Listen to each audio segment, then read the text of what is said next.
अस्सलाम वालेकुम मेरी यूट्यूब साथियों, मेरी सहेलियों। मैं मदीना शरीफ पहुंच चुकी हूं, लेकिन मैंने कहा अपने साथियों को मैं ज़रा शेयर कराऊं। बस एयरपोर्ट के सारे प्रोसेस से मैं गुज़र गई। ये एक साहब गाड़ी से ट्रॉलियों को खींच के ले जा रहे थे। मैंने आपके लिए इस मंज़र को कैप्चर किया। ये ढेरों ढेर ट्रॉलियों को ये छोटी सी मशीन बंदा चला के ले जा रहा है, एयरपोर्ट से ले जा रहा है। यहाँ पे वो सामान चेक हो रहा है और इसके प्रोसेस से गुज़रे। और उसके बाद ये देखें, उसके बाद हम सारे प्रोसेस से गुज़र के तो वेटिंग लाउन में बैठ के, क्योंकि अभी फ़्लाइट में टाइम था, बैठे बैठे फिर हमने 4 बजे बोर्डिंग ऐलान होना था कि आप गेट की तरफ आ जाएं, तो हमने फिर नमाज़ पढ़ ली सब ने। वहीं ये गेट है, ये अभी खुलेगा तो हम फिर इसमें से एंट्री होगी हमारी। ये साहब बैठे थे, मैंने इन्हें पूछा कि आप गेट क्यों नहीं खोल रहे, तो कहते हैं अभी तो हमारा क्रू अब आया है, पायलट भी अब आया है।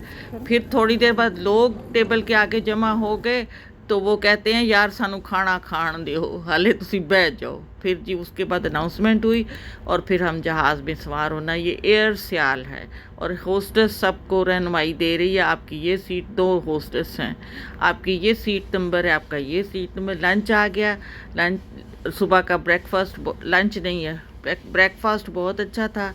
ये मैं अभी खोल के दिखाती हूँ फॉइल पेपर में क्या है। और भूख भी लग गई थी, सारी रात के जागे हुए थे और अच्छा ब्रेकफास्ट था।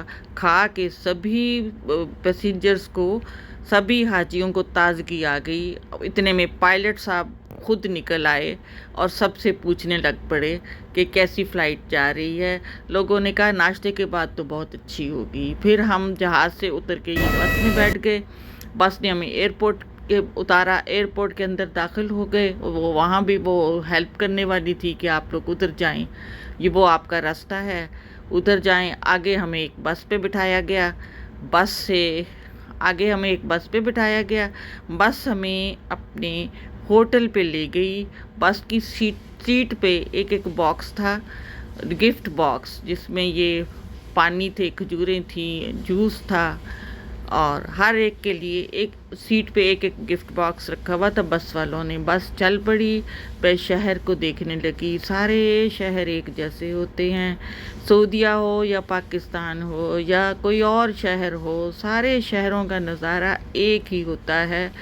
और मैं यही सोच रही थी कि दुनिया बदल जाए लेकिन ये डिज़ाइन और ये शहर एक जैसे ही लगेंगे, कि कोई इतना डिफरेंस नहीं। खजूर के दरख्त हमारे भी बहरिया टाउन में ऐसे ही उन्होंने लगाए हुए हैं, इसी का ही एक्सपेरिमेंट किया हुआ है। जो खजूर के दरख्त यहाँ नज़र आते हैं।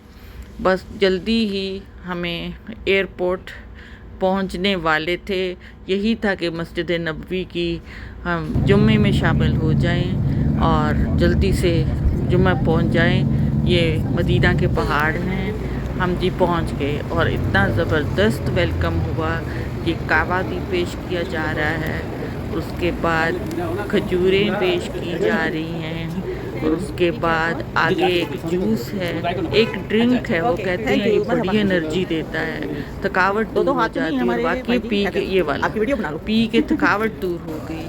और ये हाजी साहबान आगे, फिर रिसेप्शन पे कमरे अलाट होने थे और कमरों के लिए थके मांदे हम रात भर के तो जागे हुए थे, लेकिन फिर भी एक जज्बा था कि हम प्यारे रसूल के शहर में एंटर हुए हैं। और इतने ज़बरदस्त वार्म वेलकम के बाद तो और भी फ्रेश हो गए। खैर कमरों में जाके हम जल्दी जल्दी मस्जिद नबवी की तरफ भागे थे, उसकी वीडियो मैं बाद में बनाऊंगी। ये कमरा अलाट हो गया 3 बंदों का और 5 स्टार होटल है, इसमें हर फैसिलिटी है हमारे पास।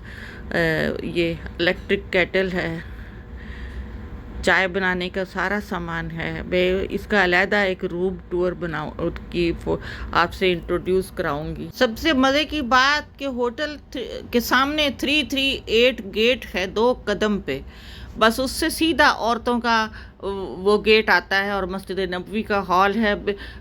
होटल से निकलो यूँ समझो कि आप कमरे से निकल के लाउंज में आए हैं और आगे मस्जिद नबवी का हॉल है। मेरे खुदा ने हमें इतनी सहूलतें दी हैं, मेरी दुआ है कि हमारे हज को भी इतना ही आसान बनाए, वह अपनी मेहरबानियाँ कर दे, हमें सहूलतें दे। अगली वीडियो में मस्जिद नबवी की इंट्रोड्यूस कराती हूँ।